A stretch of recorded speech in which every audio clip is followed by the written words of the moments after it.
안녕하십니까. 이것이 신앙 고백이다 시리즈 7권 중 세 번째 책 하이델베르그 교리 문답서 제7주일의 주제는 믿음인데 오늘 아마 그 마지막 시간이 될 것 같습니다. 제23문의 내용은 사도신경의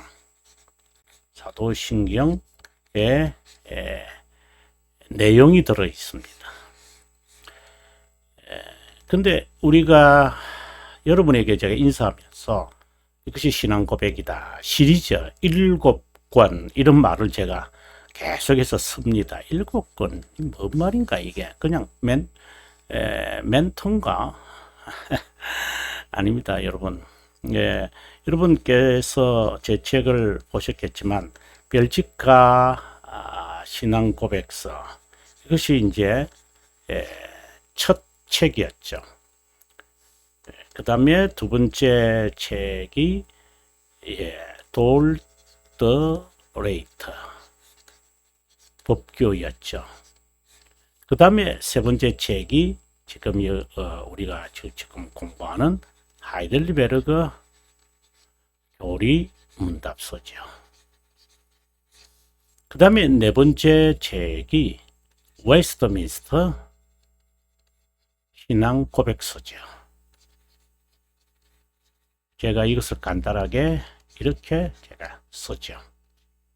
그 다음에 다섯 번째 책이 웨스트민스터 대교리 문답서죠. 이걸 그냥 간단하게 이렇게 씁니다. 그 다음에 여섯 번째 책이 웨스트민스터 소교리 문답서죠. 이걸 간단하게 이렇게 쓰죠. 웨스트민스터. 죄송합니다. 잘못 썼습니다. 웨스트민스터 이렇게 되겠죠. 그 다음 일곱 번째 책이라고 했으니까 요 위에 좀 쓰겠습니다. 일곱 번째는 이 6가지 전체를 제가 이제 수록을 하고 그러니까 6가지 신앙교리를 수록을 하고 이거는 제가 이제 새로 번역한 거잖아요. 그리고 그것에 간략한 주석을 썼습니다.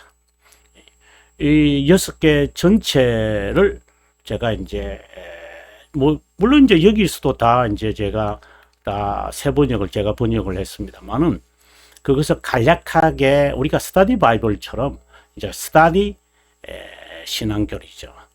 이제 confession을 이제 하는 거죠. 그것의 7권입니다. 여러분 그래서 뭐 7권 뭘 말하는가 할 겁니다. 그리고 나중에 이제 제가 여력이 된다면 문제집도 만들려고 합니다. 문제집은 기존적으로 이게 교리 문답서 있는데 또 문답서인가? 그런 개념이 아니고요. 이 전체 예를 들어서 이런 거죠. 참된 믿음은 다음에 네 단어 가운데 어떤 단어와 교호할 수 있나? 참된 믿음, 참 무관하나? 예를 들어서 올바른 믿음, 그리고 거짓 믿음, 구원하는 믿음, 어렵다 하는 믿음, 그 중에서 무엇이 탈락되어야 되죠? 바로 거짓된 믿음이다. 이런 식으로. 그리고 중생은 다른 말로 무엇이라고 할 수 있나? 1번 회심, 2번 끝없난, 3번 3번 효과적 부르심, 4번 외적 부르심, 이렇게 해서 이제 좀 새로운 관점으로 교리 공부하는 것 전체를 알게 하는 그 문제집을 제가 한번 만들려고 좀 생각 중에 있습니다만은 그것이죠.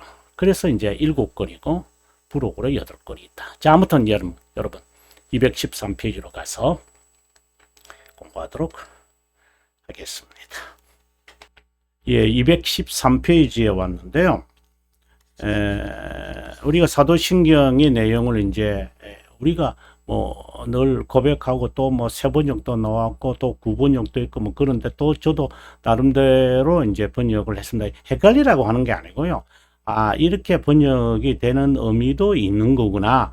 그걸 알기 위해서 여러분에게 알려드렸습니다. 우리가 이 본문을 읽기 전에요. 여러분, 참된 믿음에 관한 우리 이 주제에 오늘 이제 마지막이잖아요. 21. 우리가 문에서 이제 우리가 4번에 걸쳐서 우리 공부를 했고, 우리가 지난 시간에는 무엇을 믿는가, 무엇을 믿어야 하나라는 것이 22문에서 한 번에 걸쳐서 오늘 강의를 했고, 오늘 23문에 그 내용이 이제 한 번에 걸쳐서 아마 강의가 마무리될 것 같고요. 24문에서 25문에는 이제 서론을 이제 말합니다. 이제 8주일이 된대요. 오늘은 이제 7주일의 마지막인데요. 그 다음에 이제 26문부터 이제 계속해서 아마 85문까지 갈 것 같아요. 이 전체가 사도신경 해설인데, 사도신경의 해설에 대한 구조는 물론 이제 여기서는 이제 크게 4가지로 이제 발전시키겠습니다만은, 오늘은 그 서론인데요. 오늘의 좀 구조, 구성, 이 프레임을 좀 우리가 알 수 있으면 좋겠다 생각을 합니다. 자, 한번 읽어보겠습니다. 이 항목은 무엇인가? 전능하사 천지를 만드신 하나님 아버지를 내가 믿사오며. 이제 있는 본문 그대로 넣었습니다만은 저는 이렇게 번역을 합니다. 나는 하늘과 땅을 만든 분이며 전능한 분이신 하나님 아버지, 다른 말로 아버지 하나님을 믿는다. 이렇게 이제 해석이 되면 좀 더 정확하지 않겠나. 여러분, 영어를 보시면은 아마 그런 것을 아마 느끼지 않을까 하는 생각입니다. 그 다음, 그 외아들 우리 주 예수 그리스도를 믿사오니 라고 되어 있는데, 이게 분명히 우리가 붙여야 되는 것은 이제 I believe 이렇게 가야 돼요, 여러분. I believe. 그 다음에 in으로 연결되어 있기 때문에, 그래서 나는 그분의 태어난 유일한 아들이며 우리 주님이신 예수 그리스도를 믿는다. 이렇게 이제 나는 믿는다. 나는 믿는다. 자, 이것이 가면 좀 더 좋겠죠. 이렇게 고백해야 될 이유는 없습니다. 뭐 우리 구번역이 뭐 크게 나쁘다고 저는 보지도 않습니다. 그 다음입니다. 이는 성령 하나님으로 잉태하사 동정적 마리아에게 나시고, 이것을 저는 어떻게 번역했냐면, 그분은 성령 하나님으로 잉태되고 동정적 마리아에게서 태어났고, 그 다음에 본디오 빌라도에게 고난을 받으사 십자가에 못 박혀 죽으시고 장사한지 이렇게 되어 있는데, 여러분 이 왼쪽에 있는 글을 보면 아시지만 폰티우스 필라테에게 고통을 받고 십자가에 못 박혔고 죽었고 장사됐다. 그분은 지옥으로 내려가셨다. 이렇게 되어 있습니다. 있는 그대로 이제 문자적 이제 해석이죠. 사흘 만에 죽은 자 가운데서 다시 살아나시며, 그것을 저는 그분은 3일째 되는 날에 죽은 자 가운데서 다시 일어났다. 하늘에 오르사 전능하신 하나님 우편에, 하나님 아버지 우편에 앉아 계시다가, 이것을 저는 그분은 하늘로 승천하고 전능하신 하나님 아버지의 오른편에 앉아 있다. 저리로서 산자와 죽은 자를 이제 심판하러 오시리라를 저는, 그분은 그곳에서 산자와 죽은 자를 심판하러 오실 것이다. 성령을 믿사오며 라고 되어 있는데, 그 다음에 이제 나는 이렇게 또 연결되어 있죠. 나는 성령 하나님을 믿는다. 그 다음에 또, 근데 여기에서 이제 인이 이제 여기 와서는 사라져 버리죠. 그래서 우리가 믿는다라고 하는, 마지막에 가서 믿사옵니다라고 하는 말에 좀 이걸 믿는다고 해야 되느냐라고 생각을 합니다만은, 아무튼 나는 보편교회를 믿고 성도의 교제를 믿고 죄를 사하여 주는 것과 나는 죄들의 용서를 믿고 있는 그대로 이제 번역을 합니다. 여러분, 몸이 다시 사는 것, 나는 몸의 부활을 믿고. 지금 여기서 계속해서 이것에 대한 거거든요. 이는 없어요. 이는 이제 존재를 이제 말하는 거니까 존재를 믿는다는 거고, 이것은 어떤 항목을 믿는다라고 하는 것이죠.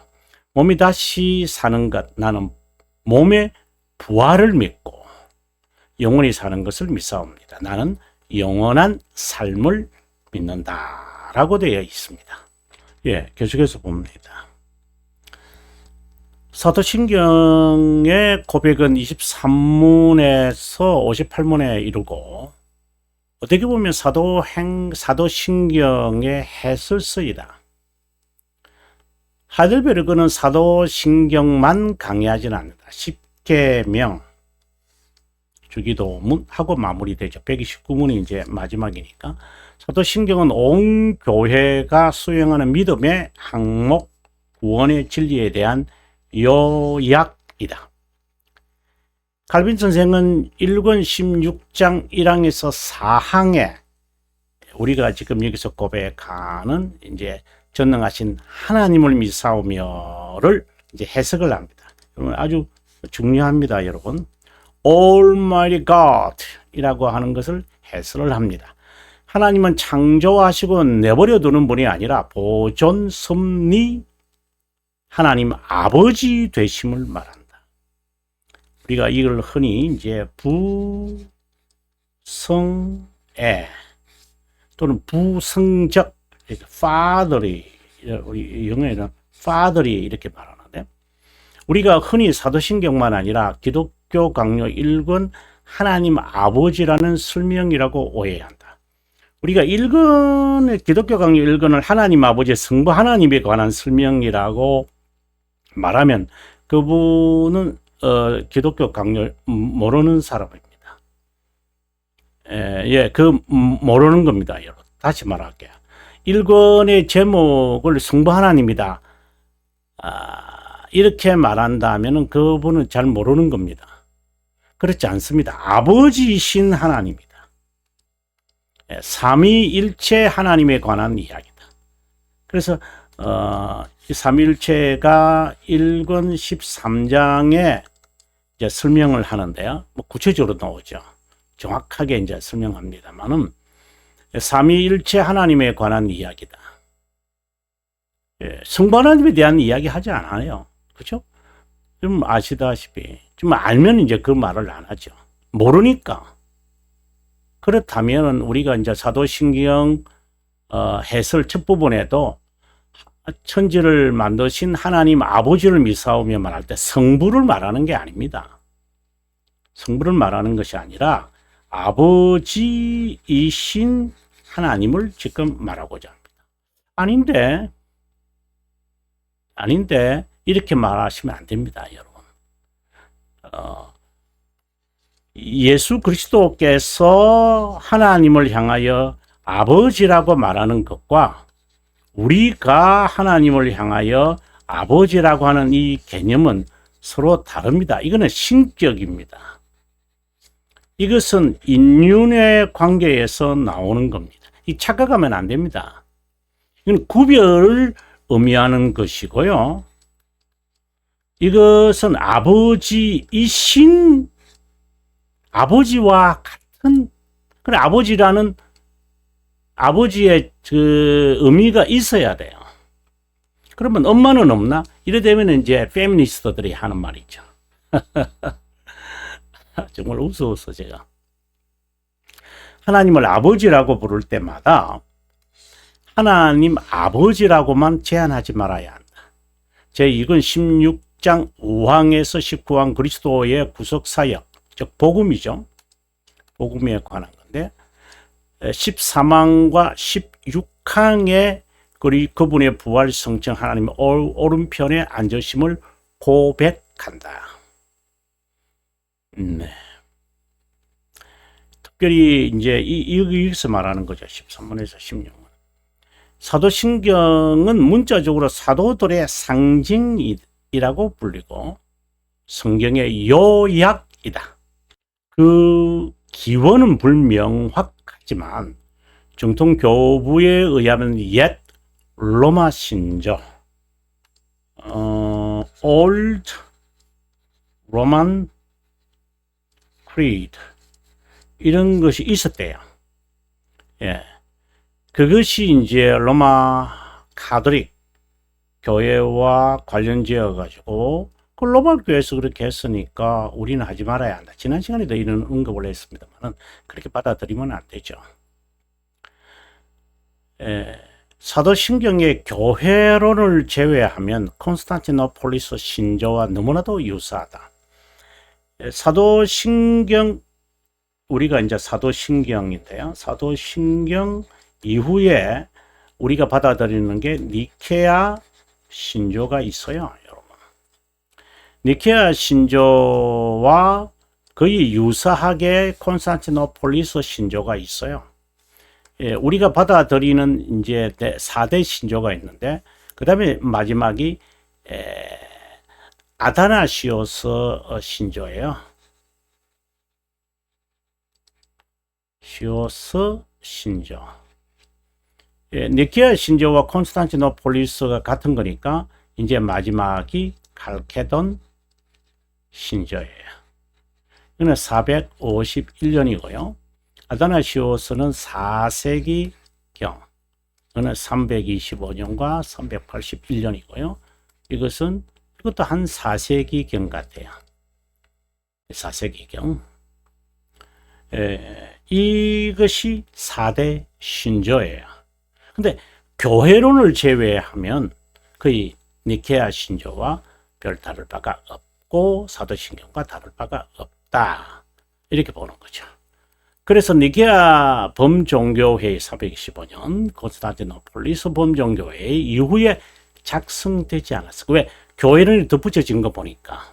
그래서 사도신경이 아마 니케아 신조와 콘스탄티노폴리스 이후에, 그래서 제가 4세기 이렇게 말을 했던 겁니다. 여기서는 하나님의 아들에 관해 설명한다. 바로 이 부분, 지금 이야기하는 거죠. 삼일체 설명에서도 많은 부분을 차지할 뿐 아니라 교회 역사에서도 제1차 범종교회의, 즉 니케아 범종교회의와 2차 범종교회의, 콘스탄티노폴리스 범종교회의는 그리스도의 신성에 관련을 맺고, 제3차 범종교회의는 에베소스와 제4차 범종교회의, 즉 칼케돈 범종교회의는 그리스도의 인성에 관련을 맺는다. 이것을 여러분 간단하게 제가 좀 한번 그 판서로 여러분에게 한번 설명해 하도록 하겠습니다.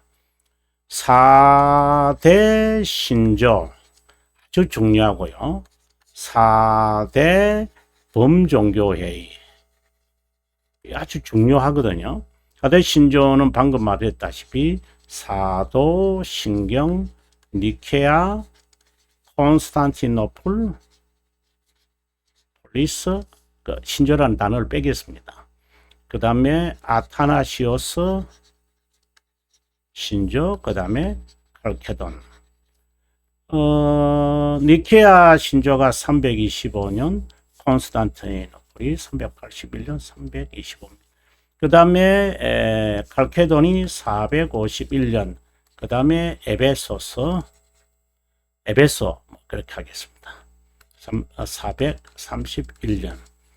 1차와 2차는 그리스도의 신성에 관한 논쟁이었고, 3차와 4차는 그리스도의 인성에 관한 겁니다.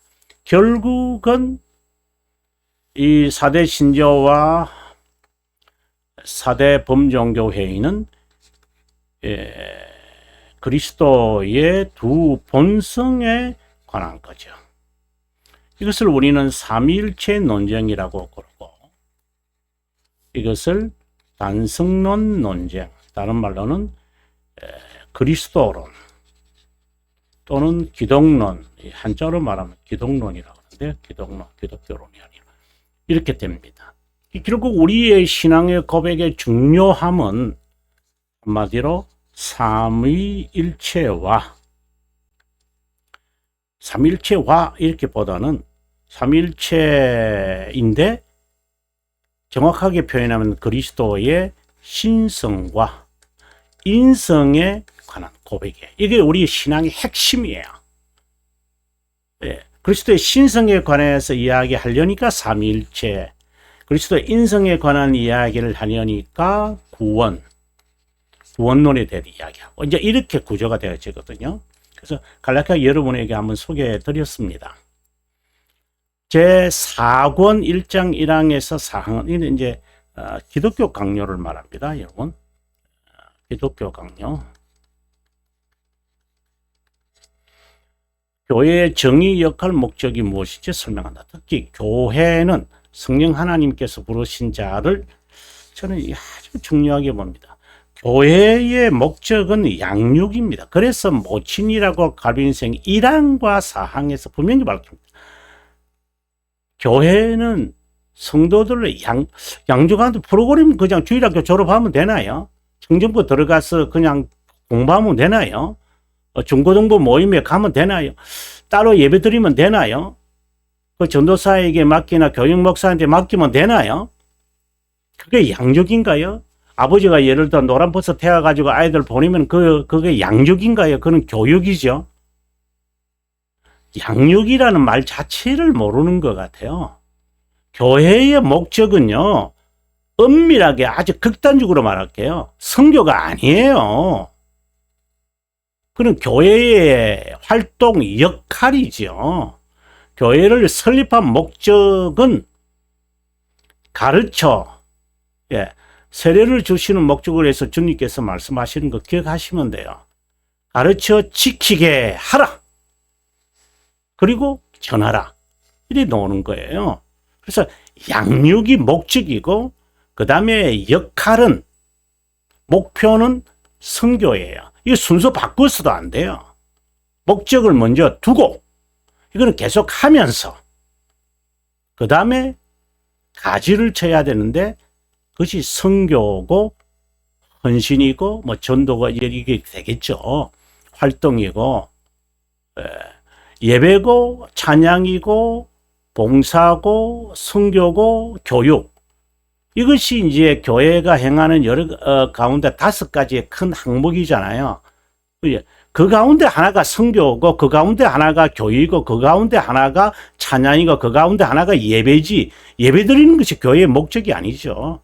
교회의 목적은 딱 하나예요. 모친으로서 양육. 그 다음에 활동하는 것이 이제 방금 말했던 5가지가 되겠죠. 아무리 이렇게 강조해 본들 무슨 소용이 있겠습니까? 실천하는 것이 더 어려운데요. 이런 슬로건은 별로 중요하지 않죠. 실제로 해야죠. 정말 잠언 31장부터 현숙한 여인에 대한 것을 읽으면 이런 사람을, 현숙한 여인을 누가 맞이할 수 있겠느냐 이렇게 마무리해서 하게 되어지는데, 그렇죠 여러분. 제대로 된 양육하는 교회, 이거는 그냥 표도 아니에요. 구호가 아니에요. 실제로 해야 되는 거예요. 가정에서. 그래서 가정 예배를 뭐 좋은 교분들이 나옵니다만은 해야 되는 거예요. 이거는요.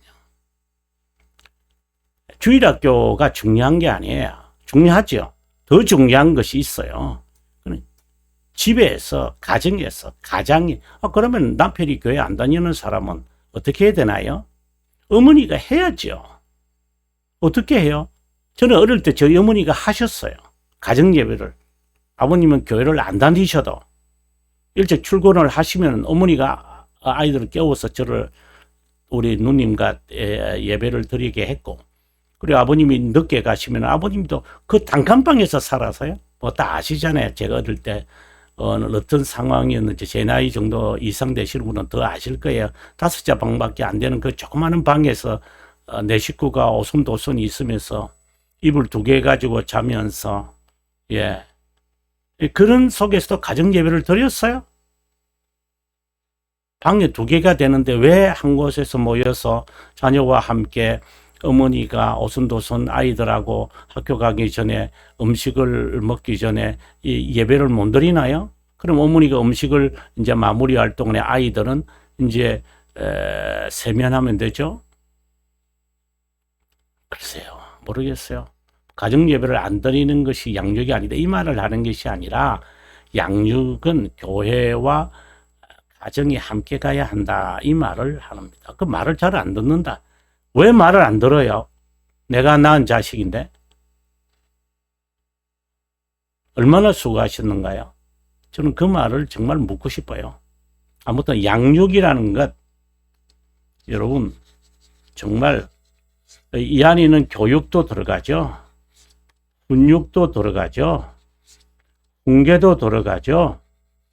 훈련도 들어가죠. 이 다 들어가잖아요. 사도신경 고백에서 주목해야 하는 것은 믿는다라는, 그래서 believer in believer라는 말입니다. 하나님을 믿는다. in이라는 말이고, 교회를 믿는다 할 때는 믿는다. 전자는 경험이나 본 적이 없어도 뭔가 존재, 그 존재에 대한 믿음이고, 후자는 누군가의 말이나 뭔가가 진실하다고 믿는 거다. 분석이 좀 다르죠. 이성으로 하나님의 존재를 증명하는 철학의 방법은 존재론의 논증이 있다. 경험으로 증명하는 도덕론의 논증이 있다. 전자는 아프리오리, 후자는 아포스테리오리. 존재론의 논증 시작은 중세시대 스콜라주의 아버지라 불리우는 칸트베리 안셀무스의 신존재 증명에서 시작한다.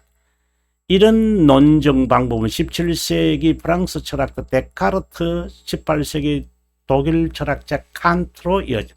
어떤 면에서 볼 때 사도신경은 철학의 범주에서 볼 때는 존재론적 논증이다. 교회 역사에서 이런 일화가 있다. 중세시대 로마 가톨릭의 부패는 날로 성행했고 사회단체로 치닫는 것을 보면서 초대교회 신앙을 고백하는 무리가 있었다. 바로 왈도파였죠. 이들이 지도자며 창립자가 리옹의 피에로 왈도라는 가설이 있다. 저는 이 가설이라고 봅니다. 영국 수도사 walter 맵스는 로마 교황 알렉산드로 3세가 주최한 제3차 라테나노 종교회의에 참여했다. 근데 왈도파라 불리는 자들이 자신의 모임을 수도회의에 로마 교황 책임주를 받아 교황 루치아노 3세가 주최한 베르나 종교회의에 참여했다. 이때 맵스가 심판관으로 참여했다. 그의 기록에 의하면 리옹 출신이고 왈도를 주장하는 자라고 했다. 그들이 로마 교회에게 시편과 그 주석 많은 신약과 구약 성경을 건넸다고 한다. 맵스가 그들에게 묻기를 하나님 아버지를 믿느냐? 그들이 믿습니다. 하나님 아들을 믿느냐? 믿습니다. 성령 하나님을 믿느냐? 예, 믿습니다. 그러면 그리스도의 어머니를 믿느냐? 그들은 대답하기를 주저했다. 그래서 종교재판자들은 크게 소리를 치며 웃었다고 한다. 믿는다는 고백은 삼위일체 하나님께만 해당하기 때문이다.